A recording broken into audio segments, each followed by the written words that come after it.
we get going? Good idea, Jesper. All right, so welcome to this webinar. The topic of the webinar today is diversity, equity, inclusion, and belonging. You all know Predictive Index, I presume, and you know the value of Predictive Index in a number of areas in a company, starting from recruitment to onboarding to development and so on. There's one very important part that you can also use Predictive Index for, and that is to support your DEI initiatives that I'm sure all of you are already doing in your companies. At Humanostics, we work with Lizzie, and Lizzie has developed some really interesting thoughts on this topic on how to practically include and introduce and work with DEIB in your companies. And I'll hand over the word to Lizzie I know, Lizzie, you have a lot on your mind on this topic here, so I won't steal more of your time. Take it away, Lizzie. Thank you so much, Jesper, for that kind introduction, and welcome everybody. It's a pleasure to see you. I've been looking forward to sharing my thoughts on how we can use the Predictive Index to support and strengthen our initiatives in diversity, equity, inclusion, and belonging. Apart from being an associate partner of Humanostics, I'm also the founder of the company DEIB-initiatives, and it is in that capacity that we've developed a framework to help companies and guide them through the journey towards a more DEIB-oriented culture. So what we're going to take you through today is a brief introduction where I'm going to share a couple of insights on the typical blocks and challenges that people are facing, just to let you know that you're probably sitting with some of those and you're absolutely not alone. After that, a high-level journey through the process that's called DEIB-Ignite 2515, with a specific focus on US PI clients and how we can use our PI platform to support our DEIB initiatives and DEIB work. So a practical thing, you will get the slides, of course, afterwards, and they are interactive, so there are links to various relevant issues along the way. And if you have any questions, then post them in the chat, and we will be trying to answer them before we end, or we will answer them in the email when you receive the slides. So that's the practical issues. So what blocks our DEIB initiatives? Well, last year we asked a large number of Danish companies what were their biggest problems getting started on the DEIB agenda. And these four elements really stood out as things that people struggled the most with. First and most, it was the business case for DEIB. What is the actual business case? How do we convince our business to use money on this agenda? Second, having a clear strategic direction was really something that people struggled with. Either they did not have any or they did not know how to sort of define it. Then clear goals and framework, really following the lack of strategic direction, obviously was also something that people found hard to sort of really actualize. And finally, basic understanding of which skills do we need, what kind of behavior is actually supporting DEIB, and which tools are required to even drive the DEIB agenda. Also, last year we saw a really interesting survey from Lily Zheng. She's writing for Forbes, and it was published in Harvard Business Review. And she pointed out 4 key areas that was central when DEIB initiatives were failing. And you can read them here, and you will probably see them as pretty logic. And still, it's quite mind-baffling that this is still the issue we're looking at when different initiatives are failing from people and culture side. First of all, leadership commitment. Goes without saying, and it's still true, if the leadership is not committed, things will not fly. Clear goals, clear success indicators. If people don't feel, or if they cannot see tangible results from their efforts, they will give up. They will start focusing their efforts on something that they can see is materializing into something concrete. Understanding of DEIB is also an issue here. it's not only you as practitioners that is looking into a very large and for many also quite intangible area. This, of course, drizzles down to the rest of the organization. It's a vast topic, and we get new words and new angles almost every week, even if we work with it daily. So general understanding of DEIB is definitely something that is making things more difficult for DEIB practitioners out there. And finally, the lack of active allyship in the organizations. So everything from completely denying that inequality exists in an organization to the lack of courage and ability to address resistance, unconscious bias, and to even fight down the barriers of success when you encounter them. So on this basis, and with that in mind, we developed a very simple framework for people who want to initiate and work with DEIB in a simple manner without it becoming a big monster. This is a very simple process, and it's designed to make it easy and very actionable for people to start on their DEIB journey. It looks like this. It's called DEIB-Ignite 2-5-15 because it consists of 3 sessions of 2, 5, and 15 hours. I'm going to take you through a very brief introduction to each of these sessions, and of course the whole time with a specific focus on how and why can we use PI in this context. So starting off with the strategy session, where we're looking at the overall intent and goals of the organization. This session, we are focusing on what we call executive management. It's typically up to 5 persons. And the biggest imperative here is that we are working with decision makers, people that own the agenda, that have the capacity and the mandate to take a strategic direction, make a strategic decision, and to also allocate the budget that the company wants to use. Here, we introduce the business case and the general introduction of the DEIB mindset. Again, remembering that one of the biggest obstacles is that people simply do not know enough of this agenda. So to make sure that everybody knows the big why and also what is the ROI or the bottom line on this initiative. Then we work out your company's DEIB declaration of intent or overall strategic direction.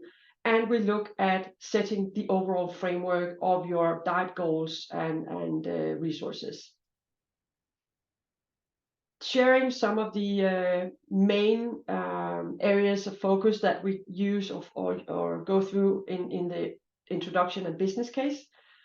I use this metaphor when starting out with people talking about DEIB. I'm asking them to look at your organization like a car. And imagine that your people is the engine of this car. If that is so, then the DEIB agenda would be your ignition. This is what it gets the whole thing started. So this is our sort of overall metaphor for how we can talk about DEIB in the organization. In terms of the business case, we always start out by talking about diversity, because diversity is something that most of us are very comfortable with. We've been talking about diversity for many, many years now. And there is a general misconception that diversity is a good thing. Well, actually, research and experience shows us that that is not the case. Research alone creates friction. It creates fragmentation. So for diversity to be a positive contributor to the company's culture and bottom line, we need to have a strong inclusion, because once we add the inclusion factor to the diversity, then we see a boost of our results by up to 60%. So here, I hope it's very evident that we have to use and work with the whole agenda in order to get to the positive results that lie in a culture based on DEIB principles. So prioritizing DEIB, as we talk about, is not only a right thing to do from a moral or an ethical standpoint, it's also a very smart business decision. And this is what we need to be able to address, especially as people and culture or DEIB practitioners. At large, we know now that DEIB increases innovation, productivity, and profitability. And it does that by increasing engagement and morale, commitment, loyalty, our mental health, the psychological safety, how our ability to attract and retain the talent, make better and more efficient decisions faster, and even our external brand reputation and customer loyalty is something that is increased when we work and have a strong DEIB culture. Another area we see decreasing, that is costs for recruiting. It's mistakes and errors in the organization, discrimination and harassment. It's the level of bias in the organization, and it's also legal cases against the organization. And we use quite some time going into depth with how is this and to what extent do we see that when we work through the business case. This is an example of one of the many very interesting figures that we see coming out of recent surveys. 80% of employees wants to work with companies that values and promotes DEIB. 80% of employees. That is a very large portion of your possible and potential future co-workers. And a lot of people you can either attract or scare off. These are 4 of the cornerstones looking at diverse cultures and inclusive cultures. We see companies with inclusive cultures having an increased ability to exceed their financial targets, to be high performing. Their innovation ability goes up as well as their agility. And in general, we see that they are up to 8 times more likely to actually achieve better business outcomes. All in all, very strong indicators for any business, I would say, to say, well, we can't afford not to look into this agenda and not to strengthen our culture with more inclusivity. To help you do your own calculations, because that's always very important for any organization, PI has actually developed 2 very, I love these 2 tools. This one is the first one, the disengagement cost calculator. This is one of the slides where I told you they're interactive. So when you receive the slides and you click here in this area, you're directed directly towards this online tool. It's free of cost, doesn't require you to register for anything. You just have to plot in your own numbers, and then it will calculate for you the actual cost of your disengagement in the organization, looking at the lost productivity and replacement costs. And the reason for why that is important is, for example, this survey by Berg and Dillon pointing towards inclusive teams being up to 80% more likely to report high levels of engagement. So if you are looking at low levels of engagement in your company, well, it's not only extremely costly, it is also something that will hurt your ability to attract new and more employees. Gallup, as you can see in the bottom, equals studies with extremely high rates and high costs of disengagement. Another cost calculator that you can use from the PI, which is also free and same as the other one, you just click and you're directed towards it, and you can put in your own numbers, is the turnover cost calculator. Again, we see inclusive cultures, organizations where employees are actually being listened to. They are 12 times more likely to engage and retain their people. And these are corner elements of any diverse and inclusive culture. So get your own numbers down, look into these turnover cost calculators or the other one, and get your figures straight before you start initiating this agenda. If you haven't done it before, this is what we will do during the 2-hour process of the strategy session. The CSRD requirements, we go through them. As you probably all know, they are coming up now fast, the first deadlines, depending on your size and how you're listed. The EU's Gender Balance Directive have a deadline coming up here in June in 2026. It seems far away right now, but from the current pace we've been tracking for the past 10 years, this seems to be practically and invariably impossible for organizations to reach these goals. So we are busy on this agenda, and the reason why the pedal is hitting the metal right now is because people are actually looking into potentially getting penalized for not reaching these targets. So a very, very hard business case and reason for doing this. We look into the DEIB direction and framework, making a very simple declaration of intent on your DEIB. We, of course, show you a lot of examples so you can get some inspiration, and we have a framework for how can we get you towards a simple but yet clear declaration of intent on your DEIB work.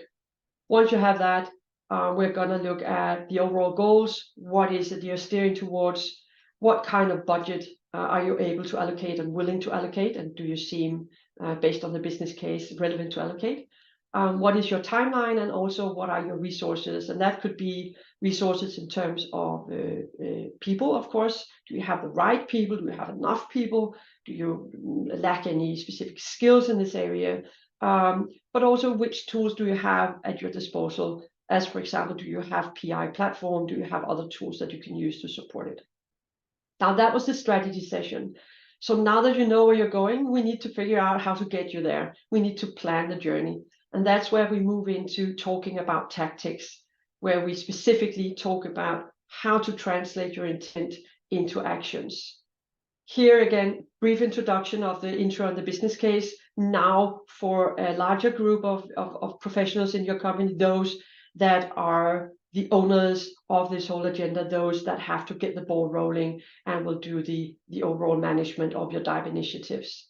And we're going to, of course, present the declaration of intent, goals, and framework. And we're going to start specifically translating your intent into your actions with a focus on how you can use the PI tools. We start off by this little exercise. I love it. It's actually part of the rollout when we do the engagement survey in PI. So if you're using that already, you will recognize some of these questions, talking about what does success look like when you reach your DEIB perspective, your DEIB goals, and what steps will most likely help you to succeed. And then, of course, what are the immediate challenges that will prevent you from succeeding? Already here, we start talking about the obstacles that you look into, and it will start clarifying what needs do we have, what tools do we need to start to tap into. Then we move over to the mindset, skill set, and tool set of DEIB, just to make sure we're all in the same place. Normally in this group of people, everybody have a quite clear understanding of the overall DEIB mindset, but of course it's important that we're all on the same page. So repeat that. What is diversity? It's the range of identities within our organization. Equity, meaning that we treat everybody fair and that everybody have equal opportunities to succeed. When we talk about inclusion, we mean that everybody feels seen, respected, represented, and actually also valued. And finally, belonging, where everybody feels accepted and also included in their day-to-day work. Then we add the skill set, and we lean on active allyship as the core and most simple skill set that we can lean on. And we use the research of Dr. Purnima Luthra, who is an associate professor at CBS, working closely together with Sarah Louise Moore.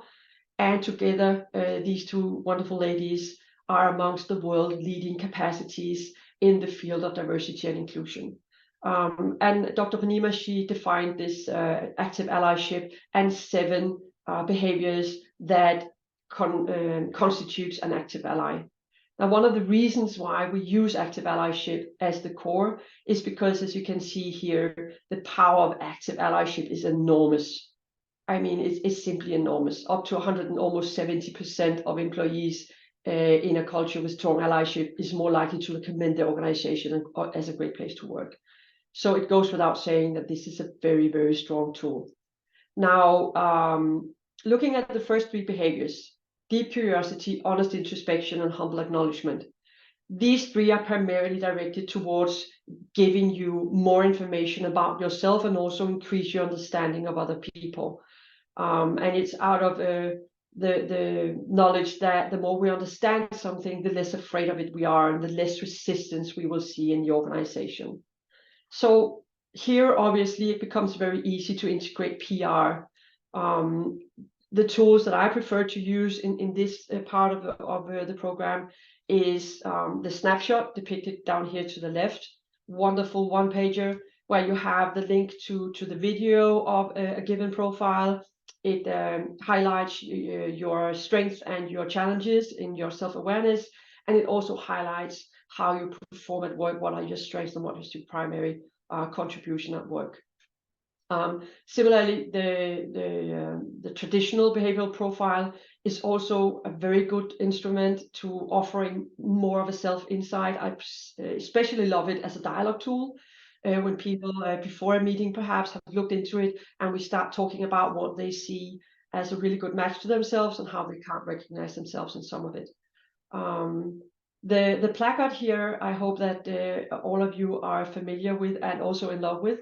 Here at the Humanostics head office, everybody has their placard at their station. And as a bulldozer maverick like I am, this is a very big help, because I talk and I make a lot of noise and I fill out the room and the 3 rooms next to me.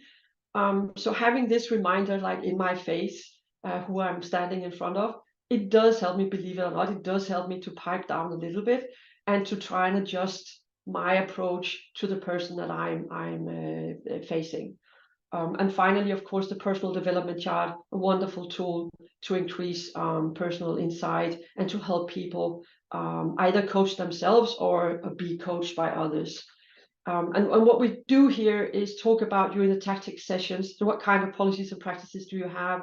How could we add these instruments into some of the things that you already do, so that it simply becomes an add-on and a qualified way of moving your agenda towards a more unbiased and fact-based basis, rather than just us being nice to each other and talking to each other, but be able to address some of the core elements of our self-awareness and also our ability to understand and also appreciate behavioral differences.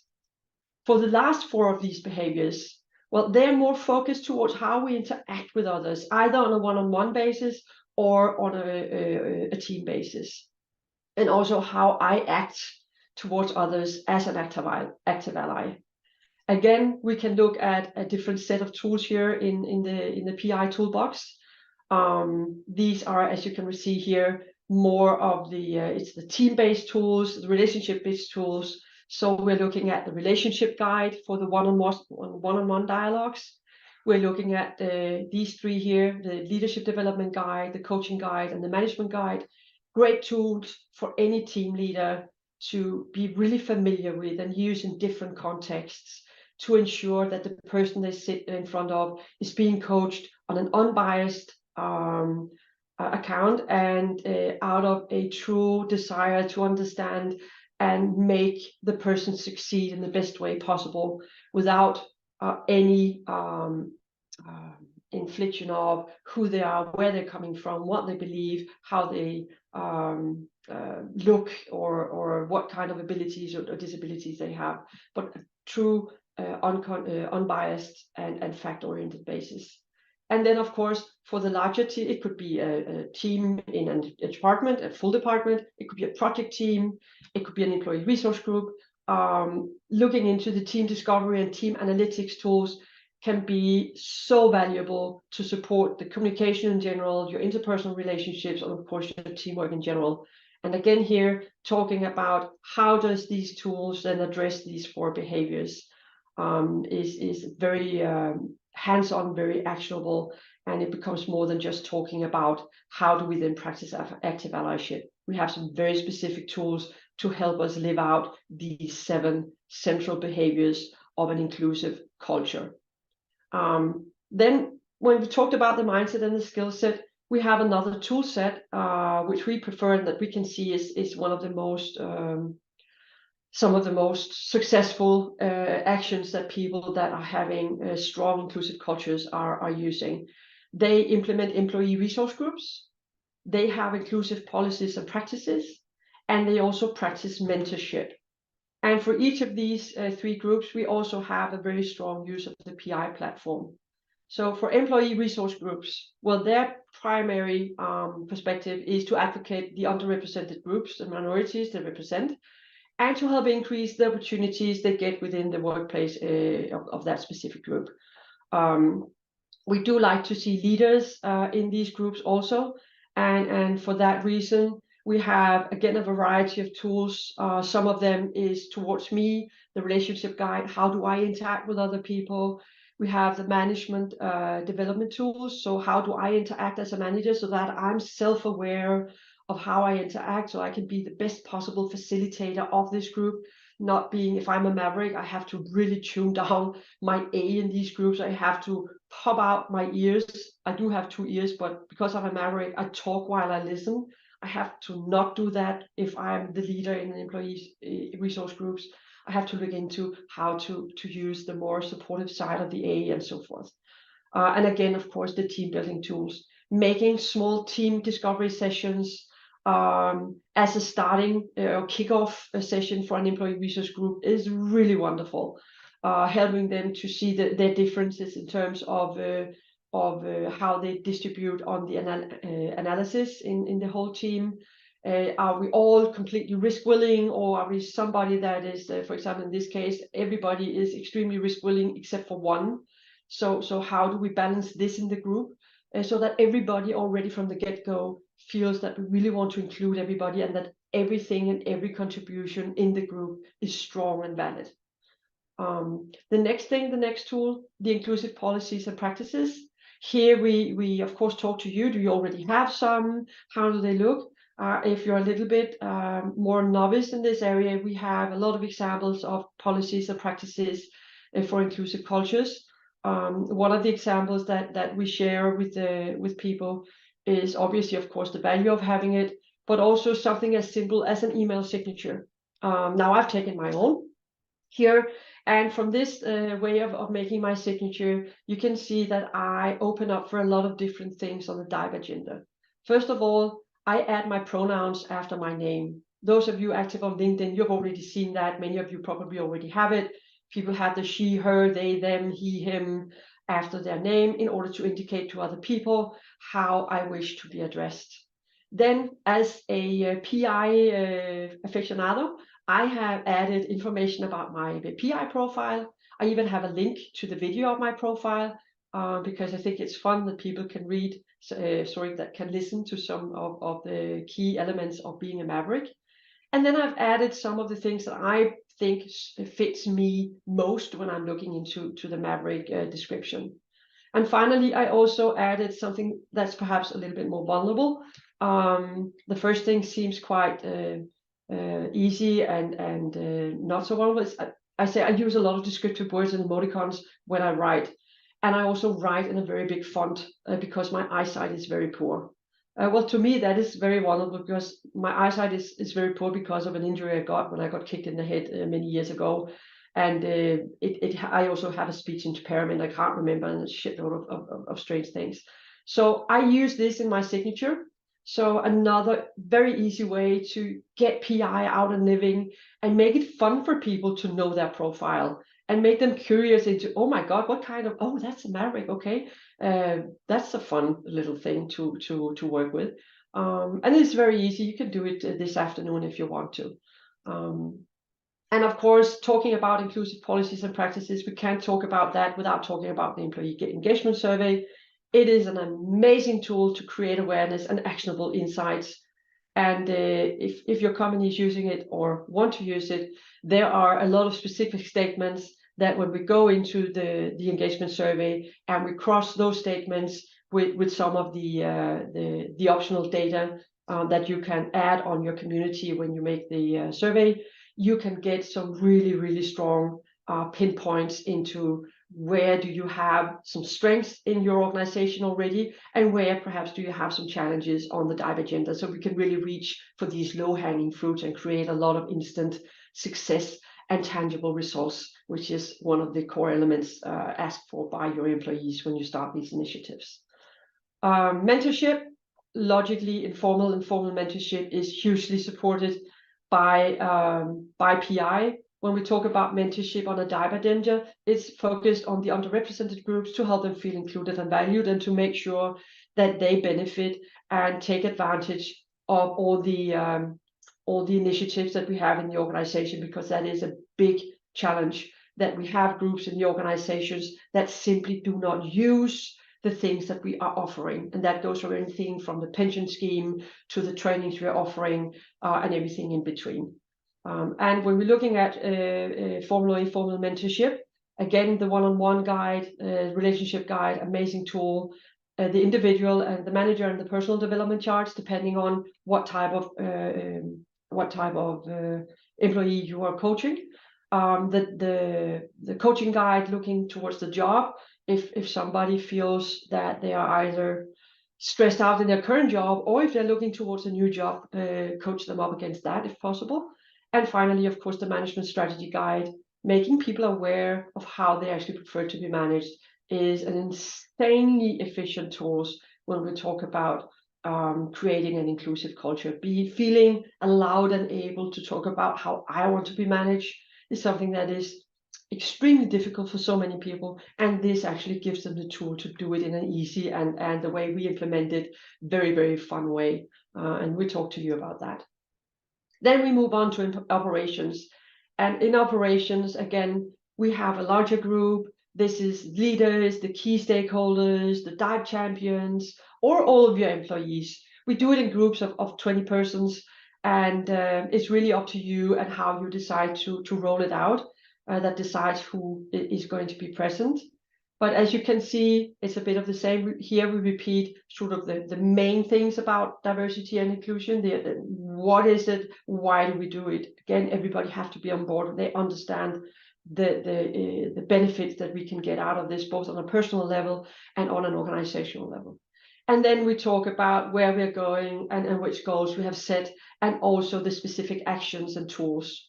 And the rest of the time, we talk with this group about how what you do and say matters, and how we use the tools that we have chosen to support the agenda. And of course, we train them in using these tools so everybody feels safe and very accomplished when using them.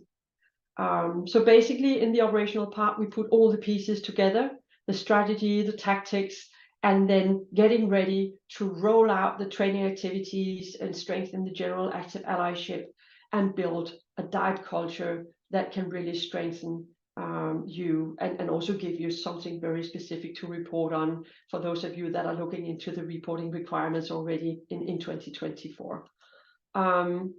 This is the overview, the active allyship, which goes on the actual behavior, and then these three specific tool areas, the mentorship, employee resource groups, and inclusive policies and practices. This is sort of the palette that we're drawing upon when we use the implementation focus here in the operational part of the session.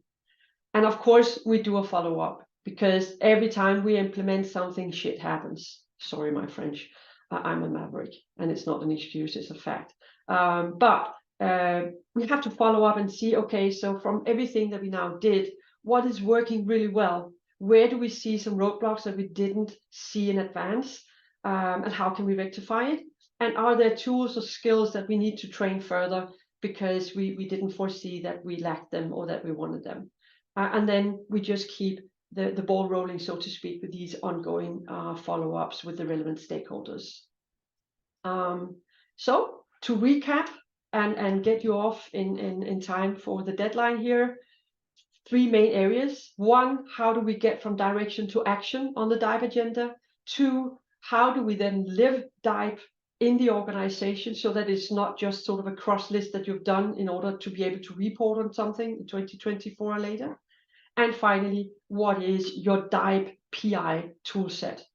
And just to recap the first one, from direction to action, this is the framework that we're using. The DEIB-Ignite 2515 in 22 hours, get you up and running and get you started on this agenda in a very, very simple and tangible ways with some existing tools that make it easy for people to understand where you're going and to see tangible results in a short time. And in terms of number two, living DEIB, well, here we lean on the active allyship defined by Punima Luthra. In DEIB-Ignite, we define a program called DEIB-Ignite Active Allyship, behaving your way into inclusion, where we lean a lot on PI, if you are a PI client, and how in training each of these 7 behaviors is the PI tool relevant? How can you use it? How have you chosen to build it into your practices and policies in the organization? And then finally, this is an overview of your PI toolset. I will not go into detail with it. I'll just scroll through it. But when you get the material afterwards, you will get sort of a more in-depth knowledge of, okay, deep curiosity. how does PI support that, and what is it, and honest introspection and so forth. So you will get this elaboration when you get the slides afterwards, and hopefully that will give you some materials to ponder and dive more into, and of course make you more curious and hungry for using your PI platform to the fullest and really maximize the use of it. I normally say that many of the people I talk to, they use PI a little bit like I use Outlook. Everybody who is a real wizard in Office 365 would cry if they saw how I used Outlook, because I really just use it as a mailbox. And the same things go with PI. Many people focus very much on recruitment and the tools related to that. So the PI BA, CA, and for some also the job assessment. But it's just so much more, and it's right at your fingertips, and it's already there, the data set. You don't have to do anything, you just have to pull it out. So obviously I hope you will get more inspired to using those. And then finally, once the recap is done, I have pulled in some recommended readings. These are my absolute favorite books on the topics. When you click on them, you go to a more in-depth description of it. But it's Purnima Luthra and Sara Louise Moore, the Danish world-leading experts. It's Amy Edmondson, world-leading expert on psychological safety. You have to read and know about her. Megan Reitz, the same leading expert on employee activism. She's the one talking about how you cannot sit on the fence of employee activism. It's truly an eye-opener. And finally, to the right, we got Covey's latest thoughts on trust and inspire in the organizations, and also from Covey how to work with unconscious bias. So this is just a little setup of inspiration. I love these books because they're all quite action-oriented in each of their field, and they give you a lot of, I think, fun and inspiring knowledge. So with that, I'm off. I don't know if we have any questions. While Imad is looking at that, I can just say, well, reach out and let's talk DEIB with you. Reach out to me personally, or reach out to your account manager in Humanostics. We're here to help you use your PI platform to the best of your abilities, and to really help you strengthen your DEIB agenda in a very easy and hand-on way. Yeah, so that was it from me. I don't know if we have any questions, Imad, or if we should call it a day. No questions, so I think we are all good. Well, then we will also finish in time. Thank you everybody for your time, and out and enjoy the sunshine, and hopefully we'll talk to you about DEIB sometime in the future. Have a nice day.